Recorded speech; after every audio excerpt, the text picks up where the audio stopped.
नमस्कार,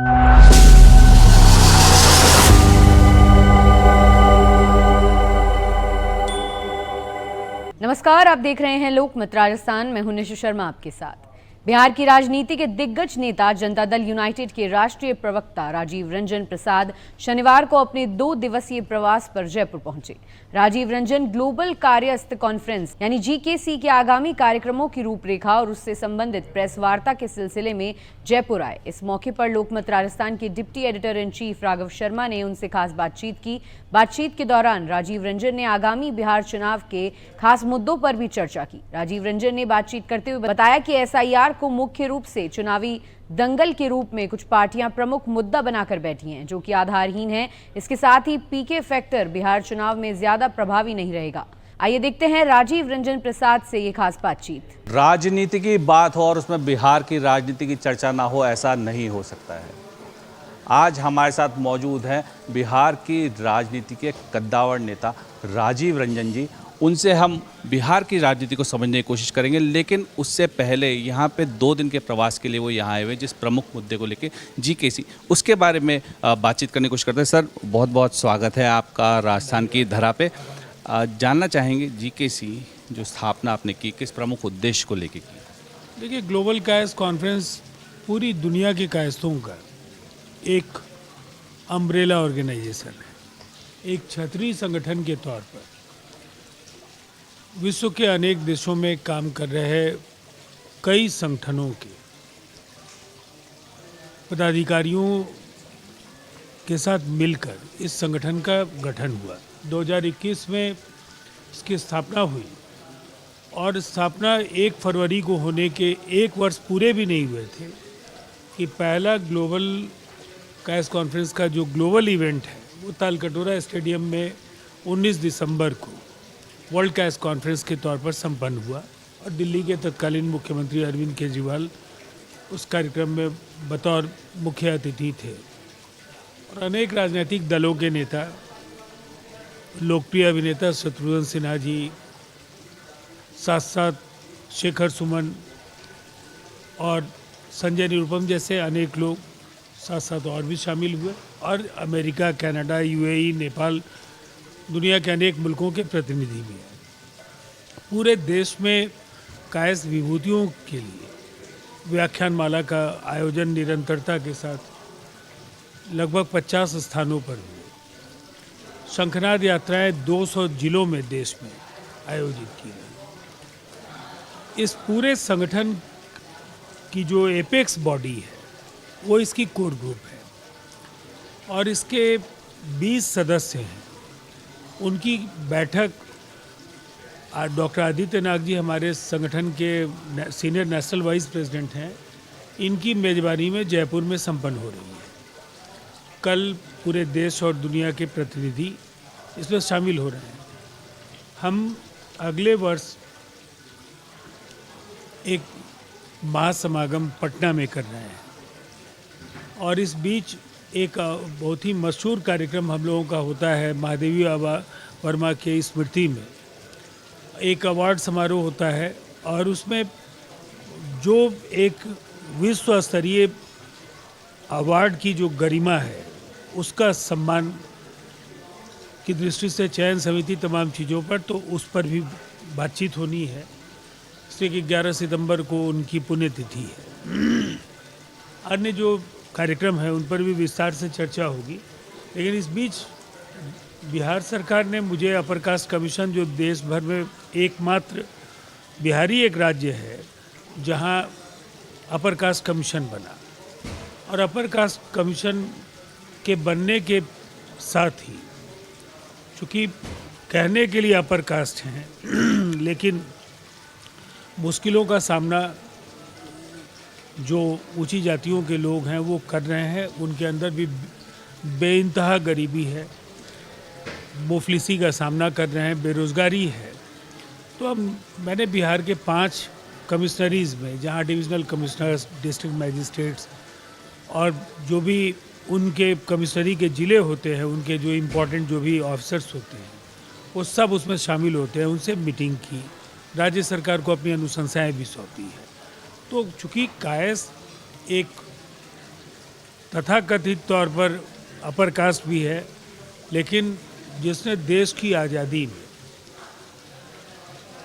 देश के नवनिर्माण में, चाहे वो संगीत की दुनिया हो, चाहे वो साहित्यिक जगत हो,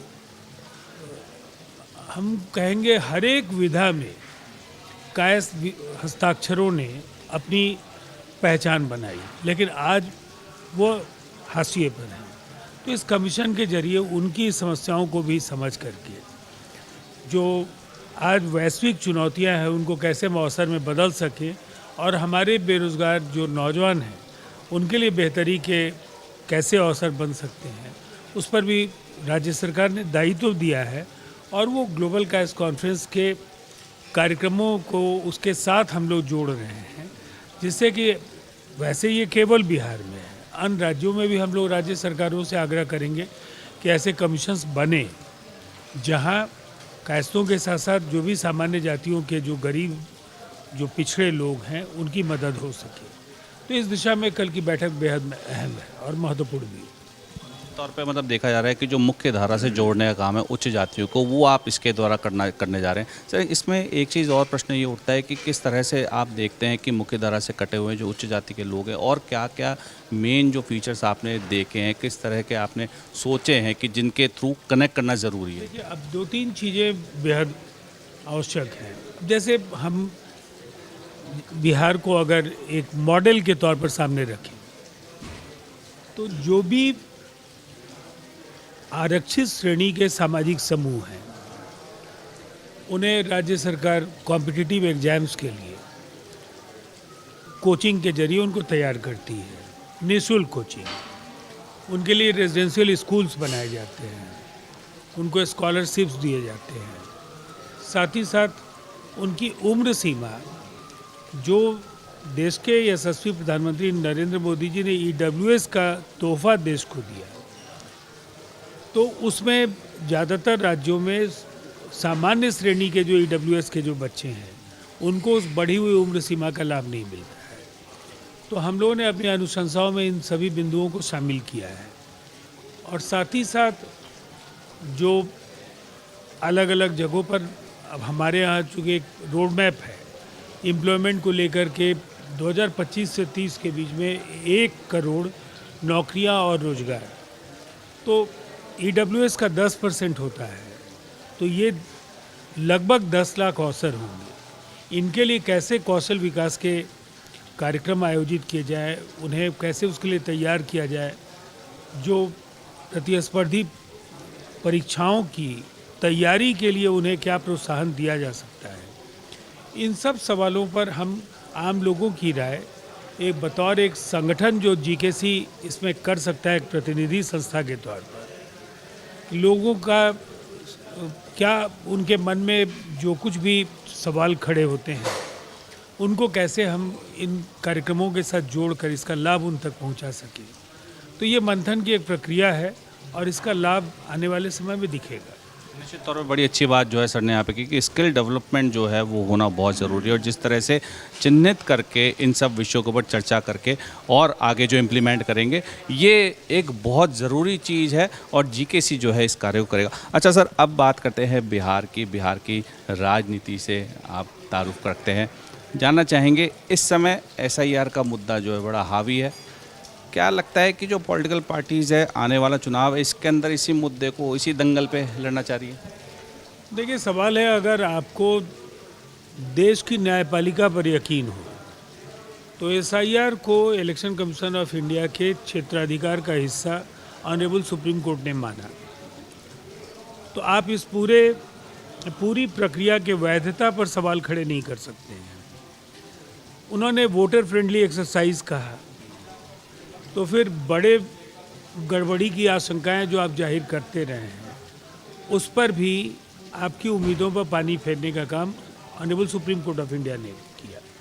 सुप्रीम कोर्ट ऑफ इंडिया के जिस निर्देश को लेकर के ये काफ़ी खुश दिख रहे हैं, उसमें ECI को कोई एतराज़ ही नहीं है कि अगर 65 लाख लोगों के नाम कटे हैं जो दुनिया में जीवित नहीं हैं, जो कहीं एक स्थान से दूसरे स्थान पर अस्थायी तौर पर जिनका माइग्रेशन हो चुका है, जो एक से ज़्यादा स्थानों पर वोट करते रहे हैं या जो ट्रेसेबल नहीं है, तो ऐसे लोगों की सूची अगर प्रकाशित करने का सवाल है तो ऐसे BLAs को पोलिंग स्टेशन के लेवल पर जो ECI के स्थानीय अधिकारी हैं वो इसकी सूची उपलब्ध करा रहे थे, लेकिन उसको केंद्रीकृत तौर पर वो वेबसाइट पर चाहते थे, तो वेबसाइट पर आयोग ने अपनी सहमति जता दी है। तो हंगामा खड़े करने का कोई अब कारण नहीं बचा है। लेकिन अगर आपका मकसद केवल हाय तौबा मचाना है तो फिर आप संसद के सत्रों को भी आप चलने नहीं देंगे, सड़क पर भी संग्राम करेंगे, अदालतों में भी अपनी बात रखेंगे और साथ साथ दुष्प्रचार अभियान भी चलाएंगे। लेकिन जनता के विवेक को आप कसौटी पर मत कसिए। जनता सब कुछ समझ रही है और इसीलिए इस प्रक्रिया को जो व्यापक जन समर्थन है वो मिला है। आपने सवाल कई खड़े किए, लेकिन लोग इसके बावजूद 7,24,00,000 लोग मतदाता सूची में हैं और 7.89 कुल मतदाता बिहार में थे। तो ये बाकी 65 लाख लोगों के बारे में आप जानकारियाँ उपलब्ध कराइए ना, कि अगर आपकी आपत्तियाँ हैं तो 31 सितंबर तक ये आप इन जानकारियों को उपलब्ध कराइए। राहुल गांधी जहाँ एक और चाय पी रहे हैं, फिर ट्वीट कर रहे हैं कि मैं मरे हुए लोगों के साथ पहली बार चाय पी, उसके बारे में क्या कहना चाहेंगे? देखिए, इतनी बड़ी प्रक्रिया में त्रुटियां हो सकती हैं और इसे आयोग ने भी स्वीकारा है। राजनीतिक दल, मैं अपनी पार्टी का राष्ट्रीय प्रवक्ता हूँ, सरकार के कमीशन का वाइस चेयरमैन भी हूँ। जो सरकार का दृष्टिकोण है, आयोग और पार्टी दो अलग अलग भूमिकाएं हैं। हम उनकी वकालत नहीं कर रहे हैं, ये काम आयोग को करना है, लेकिन उन्होंने सही तरीके से संवैधानिक दायित्व का निर्वहन किया है। और जो लोग आयोग की भूमिका पर सवाल खड़े कर रहे हैं, कल तक कोई कानून नहीं था इस देश में। आज उनकी असहमति हो सकती है, लेकिन नेता प्रतिपक्ष के हैसियत से राहुल जी ECI के चीफ कमिश्नर और कमिश्नर्स के अपॉइंटमेंट की प्रक्रिया में शामिल होते हैं। कल तक जो कांग्रेस के दौर में होता था, उस समय ECI एग्जीक्यूटिव ऑर्डर से कॉन्स्टिट्यूट होता था। तो फिर उसके बाद जो कमिश्नर अच्छा काम करता था, TN शेषन उदाहरण है, कांग्रेस के सिंबल पर चुनाव लड़े, MS गिल उनके मेंबर ऑफ पार्लियामेंट हुए। और ये एक उदाहरण नहीं है, रमा देवी से लेकर अनेक ऐसे उदाहरण हैं, त्रिपाठी जी से लेकर कई ऐसे ECI के कमिश्नर्स हुए जो कहीं ना कहीं पुरस्कृत किए गए। अब मैं वजह नहीं जानता, लेकिन एक संवैधानिक पद पर बैठे व्यक्ति को जब आप राजनीतिक भूमिका में लाते हैं तो सवाल खड़े होंगे। और इसीलिए जब आपका अतीत विवादों में रहा हो, फिर आप हम पर सवाल खड़े नहीं कर सकते। जाहिर तौर पे सर, इसी के साथ जानना चाहेंगे, महागठबंधन NDA, काफ़ी चीज़ें, काफ़ी दावे जो है सुनने को मिलते हैं। राजस्थान में हम लोग सुनते हैं, नेशनल वाइज सुनते हैं। जानना चाहेंगे जनता दल यूनाइटेड की खुद की बात जानना चाहेंगे कुछ ज़ुबानी, किस तरह के वादे, किस तरह की बातें, किस तरह का टारगेट बिहार का किस तरह से भला हो, क्या टारगेट लेके चल रहे हैं, क्या बातें जो है मान जाए जनता दल? देखिए, बिहार एक ऐसे महत्वपूर्ण मोड़ पर खड़ा है जहां एक मजबूत बुनियाद हमने डाल दी है। अभी पिछले 3 वर्षों में रोजगार और नौकरियां, इनकी संख्या 50 लाख है। देश में किसी भी राज्य ने, जिस राज्य की आबादी 13 करोड़ हो, उसके 50 लाख हाथ को काम मिला हो, ये किसी राज्य ने नहीं किया, ये कारनामा बिहार ने किया। और अब 1 करोड़ नौकरियां और रोजगार हम 25 से 30 के बीच देने जा रहे हैं। इसके साथ साथ अभी ताज़ा जो ऐलान हुए, औद्योगिक विस्तार की दृष्टि से बिहार को निसंदेह देश के राष्ट्रीय मानचित्र पर वो पहचान हासिल नहीं है। लेकिन जो बिहार ने अब कदम उठाए कि हम capital subsidy, interest subsidy, GST की दरों में रियायत देने के साथ साथ जो ज़्यादा रोज़गार दे सकने वाले उद्योग होंगे उनको भूमि भी हम लोग मुफ्त में देंगे। कई जो नई इंडस्ट्रियल पॉलिसी और जो नई सरकार जो नए फैसले हैं उससे औद्योगिकरण का मार्ग भी प्रशस्त होने जा रहा है। साथ साथ अभी 125 मेगावाट बिजली सबको फ्री दिया गया। जिस राज्य में 700 मेगावाट बिजली की खपत थी उसका एक हिस्सा नेपाल को भी जाता था और रेलवेज को भी जाता था। आज 8800 मेगावाट बिजली की खपत बिहार में। और आधारभूत संरचना के मामले में तो बिहार एक मिसाल है। हाईवेज वहाँ जिस तरह से बड़े फ्लाईओवर्स, जिस तरह से सड़कें चमचमाती हुई सड़कें हैं, गांव-गांव तक पक्की सड़कें पहुँची हैं। बिहार बदल रहा है और हम जहाँ पहुँचे हैं विकसित राज्य बनने की शुरुआत हो गई है और 25 से 30 के बीच ये लक्ष्य भी हम हासिल करेंगे। इस बीच एक आखिरी सवाल और लेना चाहूँगा। पीके फैक्टर का नाम बहुत ज़्यादा सुनने में आ रहा है, क्या लगता है, क्या मान के चलते हैं आप? अच्छा, उनका ये भी बार बार बयान आते हैं कि नीतीश जी की ये आखिरी पारी होगी, राजनीतिक पारी। क्या कहना चाहेंगे, पीके फैक्टर का प्रभावी रहेगा या गौण मान के चलते हैं, क्या सोचते हैं? देखिए, बिहार में दो बड़े अलायंसेस के बीच में पूरी तरह से ये चुनाव बढ़ चुका है। 55 से 60% वोट शेयर हमारा है। अभी लोकसभा में हमारा स्ट्राइक रेट 75% का था। 40 में 30 सीटें हम लोगों ने जीती हैं और ताज़ा बाई इलेक्शंस हुए हैं जहाँ सीटिंग हमारे एक सीट थी और 3 हम इंडिया से जीते हैं। चारों की चारों सीटें 100% के स्ट्राइक रेट से जीते।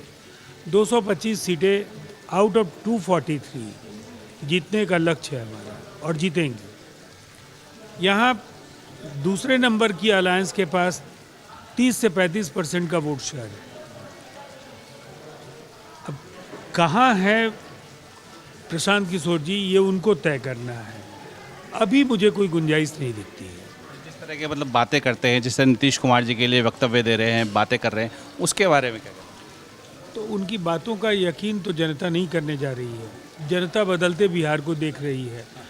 इस बिहार के नए बिहार के विश्वकर्मा के तौर पर नीतीश कुमार जी को जो लोकप्रियता हासिल है और जनता का जो आशीर्वाद हासिल है, यहाँ किसी की दाल नहीं गलने जा रही है। निश्चित तौर पे तो ये जो बातें थी, इम्पोर्टेंट टॉपिक्स थे, चुनाव को लेकर था, जो आने वाला हम कह सकते हैं कि चुनावी मैनिफेस्टो भी हो सकता है, उसके बारे में जो है जनता दल यूनाइटेड के राष्ट्रीय प्रवक्ता राजीव रंजन जी ने हमें बताया और ये बात भी साफ तौर पे कही कि पीके फैक्टर जो है इस समय बिहार चुनाव पे किसी प्रकार का कोई असर नहीं डालेगा।